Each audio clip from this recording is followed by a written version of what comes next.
감사합니다. 오늘은 유다서를 통한 신앙 바로 세우기 10번째 시간입니다. 유다서 11절을 중심으로 고라의 패역이라는 제목으로 말씀을 나누도록 하겠습니다. 유다서 11절입니다. 화 있을진저 이 사람들이여 가인의 길에 행하였으며 삭을 위하여 발람의 어그러진 길로 몰려갔으며 고라의 패역을 따라 멸망하였도다. 이 말씀입니다. 우리가 이제 유다서를 통하여서 그 말씀을 나누고 있는데, 유다서를 쓴 목적은 믿음을 위해서 힘써 싸우라는 목적으로 그 말씀을 썼습니다. 왜 그러냐면은 그 당시 그 성도들의 그 믿음을 무너뜨리고 구원을 파괴하는 그런 거짓 선지자들, 거짓 교사들이 많은 문제를 일으키고 있었기 때문입니다. 그래서 유다가 이 유다서를 쓰면서 구약의 이러한 유사한 그런 잘못된 신앙생활로 말미암아 멸망한 사람들의 이야기를 기록하고 있는데, 카인이 있었고, 그 다음에 발람이 있었고, 그 다음에 고라가 있었습니다. 이 유다서 11절에 나오는 구약에 나타난 잘못된 신앙생활로 멸망한 세 사람입니다. 오늘은 고라의 패역에 대해서 말씀을 나눠보도록 하겠습니다. 하나님은 모세를 통해서 이스라엘을 애굽의 압제에서 해방하였습니다. 아브라함과 이삭과 야곱에게 약속하신 땅 가나안으로 인도하고 계셨습니다. 모세는 하나님께서 세우신 이스라엘의 지도자였습니다. 이 모세의 리더십에 도전한 대표적인 사건이 3번 나옵니다. 민수기 12장에 모세가 이방 여인 구스, 그러니까 이디오피아 여인을 아내로 맞아들였습니다. 그러자 누이 미리암과 형 아론이 비방했습니다. 그들은 여호와께서 모세와만 말씀하셨느냐, 우리와도 말씀하지 아니하셨느냐 하며 여호와께서 들으신다 하면서, 물론 모세가 그 구스 여인, 이방 여인을 아내로 받아들인 것은 그는 잘못한 것이었지만은, 그런 모세를 비방한 그 미리암과 아론, 다 모세의 누이며 모세의 형입니다. 를 하나님께서 책망하시고, 미리암은 모세의 리더십, 모세의 권위에 도전하고 비방한 것처럼 문둥병에 걸려서 7일 동안 그 이스라엘의 행진이 멈춰지게 됩니다. 두 번째는 민수기 14장에 그 가나안 땅을 정탐한 12정탐꾼의 이야기가 나옵니다. 그때 10정탐꾼은 가나안 땅은 아름답고 부유하고 비옥한 땅이지만은 거기 있는 백성들은 거인 같고 우리는 멧돼 같아서 우리는 들어가면 다 죽는다고 하는 그 부정적인 보고를 했을 때, 모든 이스라엘 백성들이 울면서 모세를 원망했습니다. 그러면서 우리가 한 지휘관을 세우고 애굽으로 돌아가자 했습니다. 그 모세의 그 지도력에 대해서, 리더십에 대해서 거절하고 도전했던 것입니다. 오늘은 그 레위족 고라와 루벤 자손 다단과 아비람, 이스라엘 족장 250명이 모세와 아론의 리더십에 반역한 사건입니다. 3가지 사건을 보았는데, 그 중에서 모세의 리더십을 흔드는 가장 큰 사건이었고 충격적인 사건이라고 할 수 있습니다. 고라가 누구인지 살펴보도록 하겠습니다. 야곱은 12아들이 있었는 중에 그 중에 레위에게 3아들이 있었습니다. 게르손과 고앗과 무랄입니다. 이 둘째 아들 고앗이 그 자녀를 낳았는데, 모세와 아론도 고앗의 손자였고 고라도 고앗의 손자였습니다. 그러니까 그 모세와 아론과 고앗은 같은 할아버지이지만은 그 다른 형제에게서 난 그런 사촌지간이었습니다. 레위 지파는 땅을 배분받지 못하고 성망에서 봉사하면서 하나님을 섬깁니다. 아론과 아론의 직계자손은 제사장이 되어서 하나님께 제사 드리고 율법 교육들을 담당하였습니다. 그 고핫자손은 성막을 이동할 때, 그때 이제 이스라엘이 광야에서 생활할 때 성막을 세우고 그 다음에 성막을 중심으로 생활했습니다. 그리고 그 다른 곳을 이동할 때 그 성막을 거두고 성막에 있는 그런 성물들을 운반해야 됐는데, 이 고핫자손은 성막 이동할 때 성소와 지성소의 성물들을 운반했습니다. 그러니까 지성소의 법궤, 분향단, 등대, 떡상 등의 성물을 운반했는데 이들이 이러한 성물들을 만지지는 못했습니다. 대제사장 아론과 아론의 직계자손 제사장들이 이 성물을 만질 수 있고 보자기에 쌀 수 있었습니다. 그러면은 고핫 자손들이 이 성물을 운반하는 일을 했습니다. 고핫 자손 고라도 제사장의 일을 하고 싶어 했습니다. 사촌인 아론이 대제사장으로서 제사를 주관하고 지성소와 성소의 성물을 관리하는 것을 보면서 마음속에 나도 그런 대제사장이 되어서 이스라엘 백성을 대표해서 하나님께 나아가고 또 그런 종교적인 권위를 갖고 싶다는 생각이 들었습니다. 근데 자기는 그 대제사장이 아니라 단지 보조 역할을 하는 것이었기 때문에 그 마음속에 그런 권력욕과 명예욕을 갖고 있으면서 나도 대제사장이 되고 싶다는 그런 마음을 품게 됐습니다. 그러나 그 모세와 아론의 권위에 대적하기에는 자기 혼자로서는 역부족이었습니다. 그래서 루벤 지파의 다단과 아비람, 또 이스라엘의 유명한 지휘관 족장들 250명을 구협하여서 모세와 아론에게 도전하게 된 것입니다. 출애굽 당시에 모세가 이스라엘의 지도자였습니다. 그래서 왕과 선지자와 제사장의 역할을 담당했습니다. 그러다가 제사장 직분은 형 아론과 아론의 직계자손에게 넘겨지게 된 것입니다. 고라가 원하는 것은 제사장 직분이었습니다. 어떤 그런 종교적인 권위, 종교적인 권력을 갖고 싶어 했습니다. 그래서 민수기 16장 8절부터 11절에 모세가 또 고라에게 이르되 너희 레위 자손들아 들으라. 이스라엘의 하나님이 이스라엘 회중에서 너희를 구별하여 자기에게 가까이 하게 하사 여호와의 성막에서 봉사하게 하시며 회중 앞에 서서 그들을 대신하여 섬기게 하심이 너희에게 작은 일이겠느냐. 하나님이 너와 내 모든 형제 레위 자손으로 너와 함께 가까이 오게 하셨거늘 너희가 오히려 제사장의 직분을 구하는도다. 이를 위하여 너와 너희 무리가 다 모여서 여호와를 거스리는도다. 아론이 어떠한 사람이기에 너희가 그를 원망하느냐 하였습니다. 그러니까 레위 지파인 고라 자손이 원하는 것은 제사장의 직분이었습니다. 그래서 제사장의 직분을 원하면서 그 모세와 아론을 거스르며 대적했는데 그것이 여호와를 거스리는 것이라고 이야기하고 있었습니다. 한편 그 다단과 아비람이 원하는 것은 왕의 직분이었습니다. 그래서 민수기 16장 12절 13절에 모세가 엘리압의 아들 다단과 아비람을 부르러 사람을 보냈더니 그들이 이르되 우리는 올라가지 않겠노라. 내가 우리를 적과 꿀이 흐르는 땅에서 이끌어내어 광야에서 죽이려 함이 어찌 작은 일이기에 오히려 우리 위에 왕이 되려 하느냐. 모세가 다단과 아비람에게 사람을 보냈는데 그들은 오지 않았습니다. 그런 모세의 지시, 모세의 요청을 거절했습니다. 그러면서 모세 네가 왜 우리 위에 왕이 되려 하느냐 하면서 그 모세에게 대해서 반발하였고 거역했습니다. 그들이 원하는 것은 모세와 같은 왕의 자리, 왕의 직분을 원했던 것입니다. 민수기 16장에 보면은 고라가 11번, 다단과 아비람이 5번 나옵니다. 고라가 모세와 아론에 대한 반역의 주도적인 역할을 하였던 것입니다. 여기에 하나님께서 판단하시고 심판하십니다.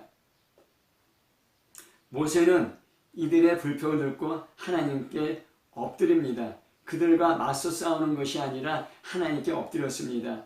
하나님의 판단에 전적으로 의뢰한 것입니다. 만약에 모세와 아론이 고라, 다단, 아비람 250명의 유명한 이스라엘 지도자와 싸우려 했다면 문제는 더 복잡해졌을 겁니다. 모세와 아론의 권위도 실추되었을 겁니다. 그러나 모세는 하나님께 엎드렸을 때 하나님께서 문제 해결에 지혜를 주십니다. 16장 5절에 고라와 그 모든 무리에게 말하여 이르되 아침에 여호와께 자기에게 속한 자가 누구인지 거룩한 자가 누구인지 보이시고 그 사람을 자기에게 가까이 나오게 하시되 곧 그가 택하신 자를 자기에게 가까이 나오게 하시리라 하였습니다. 제사장은 아침 저녁으로 그 번제단의 불을 향로에 담아서 성소 내에 그 분향단에 향을 불사름으로써 하나님께 가까이 나아갔습니다. 따라서 모세는 누가 진정 하나님께 가까이 나갈 수 있는지 거룩한 자인지 판명해 보기 위해서 고라 일당에게 향로를 취하고 앞으로 나오라고 전했던 것입니다.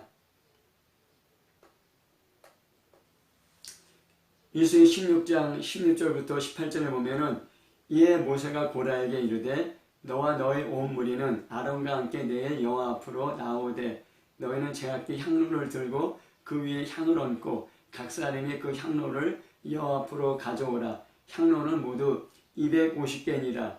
너와 아론도 각각 향로를 가지고 올지니라. 그들이 제각기 향로를 가져다가 불에 담고 향을 그 위에 얹고 모세와 아론과 더불어 회막문에 서니라. 고라가 온 회중을 회막문에 모아놓고 그 두 사람을 대적하려 하며 여호와의 영광이 온 회중에게 나타나시니라 하였습니다. 그 다음날 그 고라와 그 250명의 장로들이 향로를 갖고 하나님의 형 앞에 나왔습니다. 아론도 그 향로를 갖고 하나님 앞에 나왔습니다. 누가 하나님께 가까이 나갈 수 있는 그런 합당한 제사장인지 이제 하나님께 판단을 구한 것입니다. 그러면 그때 고라는 250명의 장로와 함께 모세와 아론을 대적하였습니다. 그때 여호와의 영광이 온 회중에게 나타나고 땅이 갈라지면서 고라와 그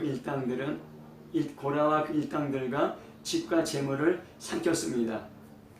그들과 그 모든 재물이 수월에 삼켜지고 땅이 그 위에 덮여졌습니다.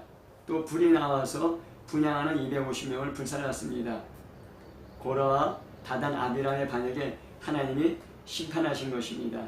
그러나 고라의 반역은 자신들의 멸망에만 그친 것이 아닙니다.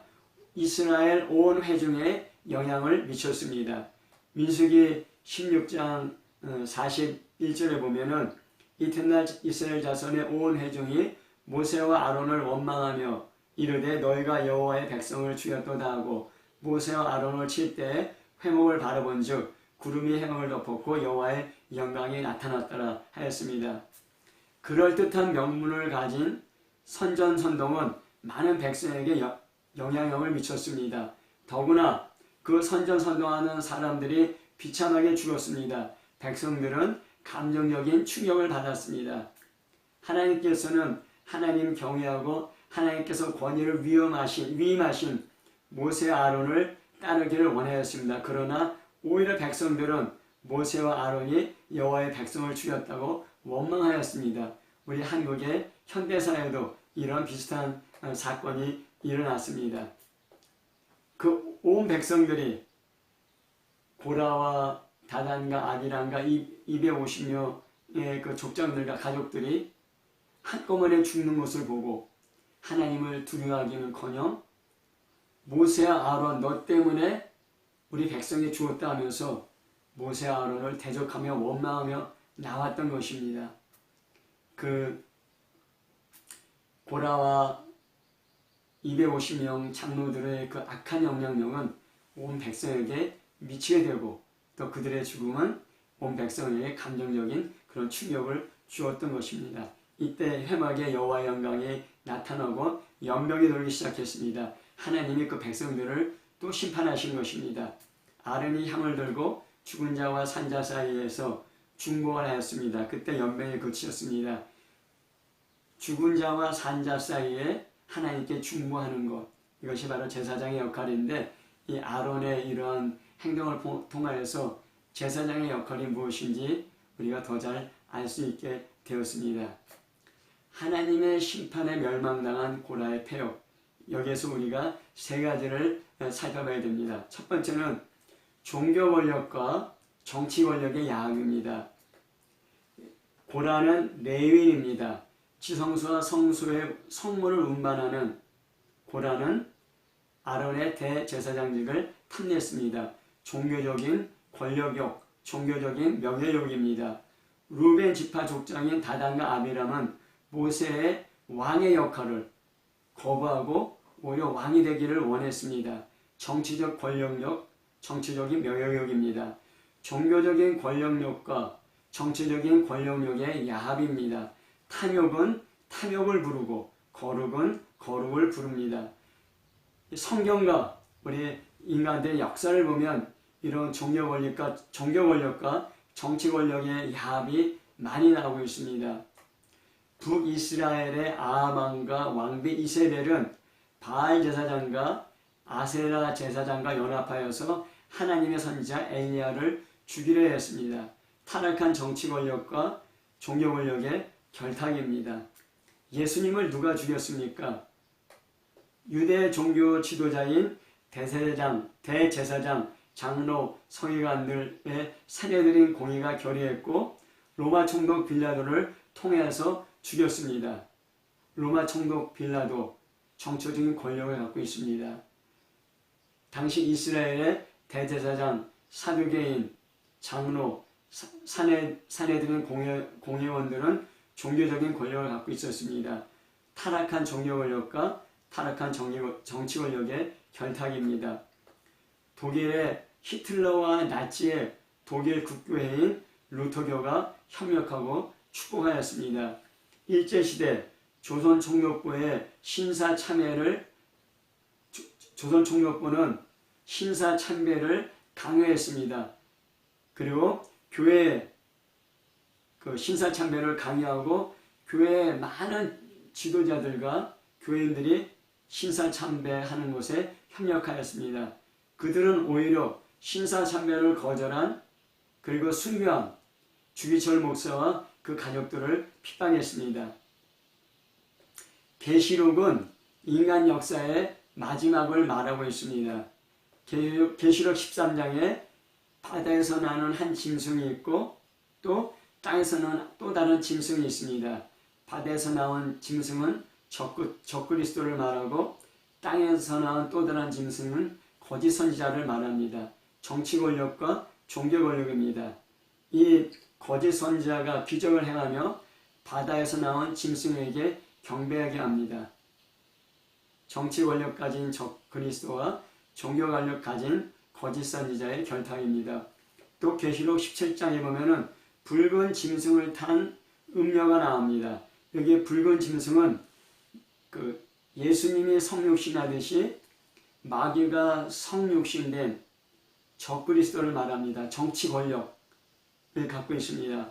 또 음녀는 타락한 종교, 또 타락한 교회를 말합니다. 타락한 정치 권력과 타락한 종교 권력의 결탁으로 그때 많은 그리스도인들을 핍박하며 죽이며 순교하게 합니다. 우리는 하나님 말씀으로 깨어 있어야 합니다. 그렇지 않으면은 종교 권력과 정치 권력의 가짜 뉴스, 선전선동에 넘어가기 쉽습니다. 두 번째는 하나님은 질서의 하나님입니다. 어떤 예술가의 작품을 통해서 그 예술가가 어떤 사람인지 알 수 있습니다. 질서 정연한 우주 통해서 하나님이 어떤 분인지 알 수 있습니다. 하나님은 질서의 하나님입니다. 고린도전서 14장 33절에 보면은 하나님은 무질서의 하나님이 아니시오 오직 화평의 하나님이시라 하였습니다. 무질서에서는 혼란과 혼돈이 나옵니다. 질서에서는 화평이 나옵니다. 하나님은 질서의 하나님, 화평의 하나님이십니다. 사람을 소우주라고 합니다. 사람의 몸이 질서 있게 조화를 이루기 때문입니다. 그런데 정신적인 질병이나 육체적인 질병은 이 사람 몸에 질서 있는 조화가 깨어진 상태를 말하는 것입니다. 이 죄도 하나님과 사람 간의 질서 있는 관계가 깨어진 것을 말합니다. 이 죄는 사람에게 혼란과 혼돈과 방황을 주게 되는 것입니다. 출애굽기 19장 5절부터 6절에 세계가 다 내게 속하였나니 너희가 내 말을 잘 듣고 내 언약을 지키면 너희는 모든 민족 중에서 내 소유가 되겠고 너희가 내게 대하여 제사장 나라가 되며 거룩한 백성이 되리라. 너는 이 말을 이스라엘 자손에게 전할지니 하였습니다. 이 말씀으로 말미암아 구약이 생기게 된 것입니다. 하나님과 이스라엘 백성의 약속, 구약입니다. 이스라엘이 하나님 말씀을 잘 듣고 언약을 지키면 다 거룩한 백성이고 제사장의 나라가 됩니다. 430년 동안 애굽에서 노예살이하던 이스라엘을 하나님이 해방시키고 구출하였습니다. 그들을 하나님 나라의 백성으로 만들려고 하였습니다. 그러기 위해서는 지도자가 필요합니다. 그래서 하나님께서는 모세와 아론을 지도자로 삼았습니다. 이스라엘 모든 백성이 지도 역할을 할 수가 없습니다. 그러나 고라는 반쪽의 진리로 이스라엘 백성을 선동했습니다. 민수기 16장 3절에 그들이 모여서 모세와 아론을 거슬려 그들에게 이르되 너희가 분수에 지나도다. 회중이 다 각각 거룩하고 여호와께서도 그들 중에 계시거늘 너희가 어찌하여 여호와의 청회 위에 스스로 높이느냐 하였습니다. 고라의 주장은 이스라엘 회중이 다 각각 거룩하고 하나님께서 그 위에 계신다는 것입니다. 맞습니다. 그런데 왜 모세와 아론은 스스로 자기를 높이느냐 이렇게 주장한 것입니다. 백성들은 그 말을 듣기에 그럴듯하게 들렸습니다. 그러나 하나님께서는 모세와 아론을 지도자로 택하셔서 선지자, 왕, 제사장의 역할을 하도록 위임하셨습니다. 그래야 이스라엘이 질서 있고 화평할 수 있기 때문입니다.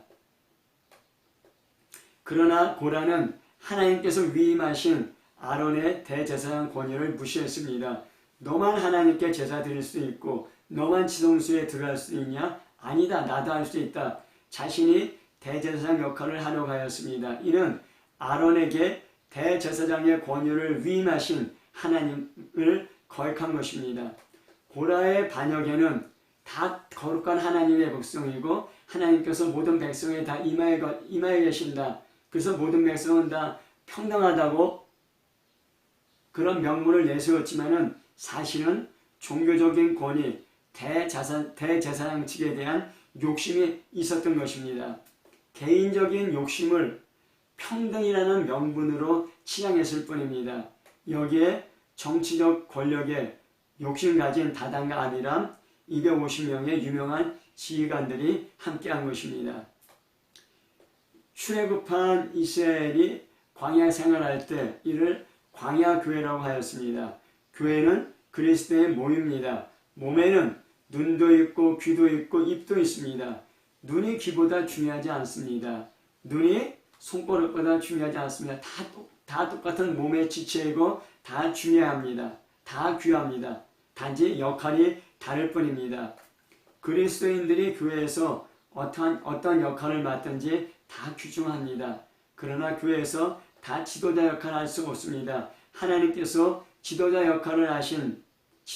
역할을 맡긴 사람을 존중해야 합니다. 하나님은 질서의 하나님, 하나님은 권위를 규정하게 여기십니다.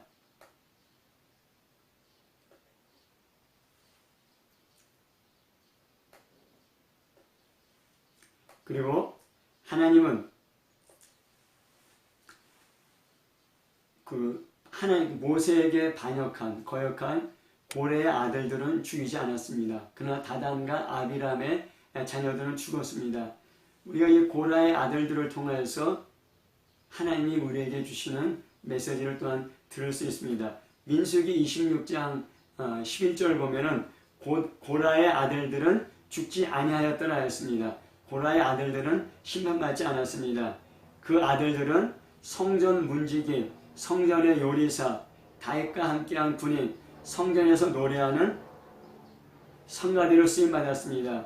또 그 고라의 자손들은 시편의 작가가 되어서 성경 말씀을 기록한 성경 말씀의 저자도 되었습니다. 시편 44편부터 49편, 84편부터 85편, 87편부터 88편은 고라 자손의 시라고 나와 있습니다. 고라 자손이 시편을 쓰고 그 시편이 성경이 된 것입니다. 왜 고라 자손은 아버지 고라와 함께 죽지 않았을까요? 아버지의 반역에 가늠하지 않았기 때문입니다. 그들은 하나님 말씀에 순종하며 쓰임 받았습니다.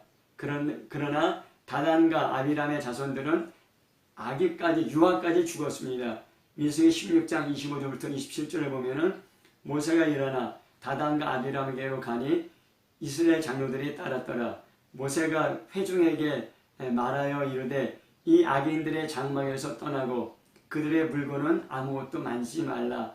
그들의 모든 죄 중에서 너도 멸망할까 두려워하노라 하며 무리가 고라와 다단과 아비람의 장막 사막을 떠나고 다단과 아비람은 그들의 처조와 유아들과 함께 나와서 자기 장막문에 선질하였습니다. 그리고 그들은 다 땅이 꺼져서 그 수월에 빠져 죽게 된 것입니다.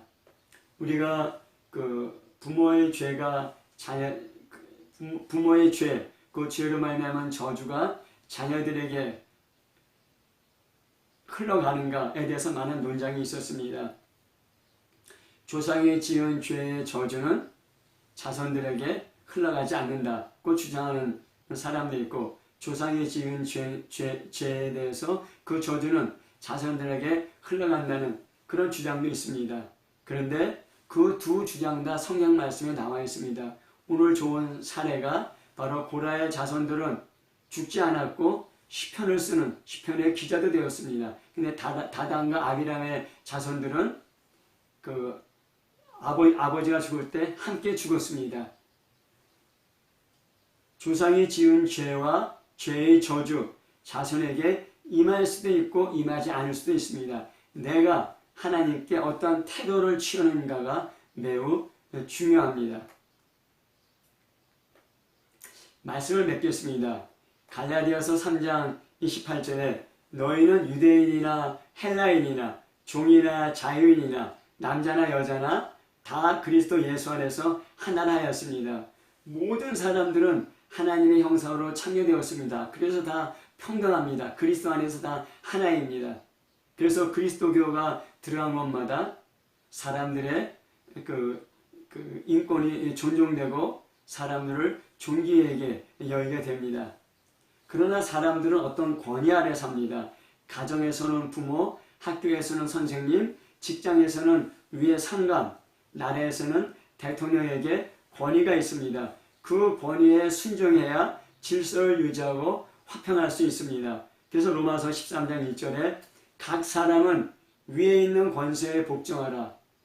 권세는 하나님으로부터 나지 않음이 없나니 모든 권세는 다 하나님께서 정하신 바를 하였습니다. 위에 있는 권세에 복종하는 것 하나님의 뜻입니다. 모든 권세는 하나님께서 정하신 것이라 했습니다. 하나님은 질서의 하나님입니다. 권세도 권위도 하나님께서 창조하신 것입니다. 그런데 현대문화는 개인의 자유를 극단적으로 강조하면서 위에 있는 권위를 부인하는 풍조입니다. 위에 있는 권위를 조롱하기까지 합니다. 하나님의 권위, 성경의 권위도 부인하는 풍조가 강합니다. 사람이 존귀한 이유는 하나님의 형상대로 창조되었기 때문이고 성경이 이를 증거하기 때문입니다. 물론 악한 권세, 불의한 권세, 부당한 권세에 휘두르는 지도자들도 많이 있습니다. 어떻게 해야 합니까? 사장의 지침을 어기고 과장이 부당한 지시하면 어떻게 합니까? 과장에게 사장의 지침을 이야기해야 합니다. 과장이시 부인하고 사장의 지침을 따라야 합니다. 사장이 그 회사의 최종적인 권리자이기 때문입니다. 세상에 어떤 권세보다 더 높은 최고의 권세가 있습니다. 하나님의 권세입니다. 하나님의 권위, 하나님의 말씀을 거스르는 지도자의 지시는 순종할 수 없습니다. 그 지도자 위에 가장 높은 권세, 하나님의 권세가 있기 때문입니다. 그 지도자도 그 하나님의 권세에 복종해야 합니다. 악한 지도자, 불의한 지도자가 하나님 말씀을 거스르며 부당한 지시와 명령할 때 우리는 지혜롭고 용기 있게 지도자의 악한 지시를 거절할 수 있어야 됩니다. 이것이 믿음입니다. 그래서 수많은 그리스도인들이 순교하였고 많은 핍박과 박해를 받아온 것입니다. 그리스도인은 교회에서, 가정에서, 학교에서, 직장에서, 나라에서 위에 있는 권위를 존중하고 복종해야 합니다. 그것이 하나님의 뜻입니다. 그런데 그리스도인이 존중하고 복종해야 하는 최고의 권위는 무엇입니까? 하나님의 말씀입니다. 세상은 끊임없이 변하고 있습니다. 그러나 하나님 말씀은 영원히 변하지 않습니다. 그 하나님 말씀에 순종하는 영원한 그리스도인 되시기를 예수 이름으로 축복합니다. 아멘.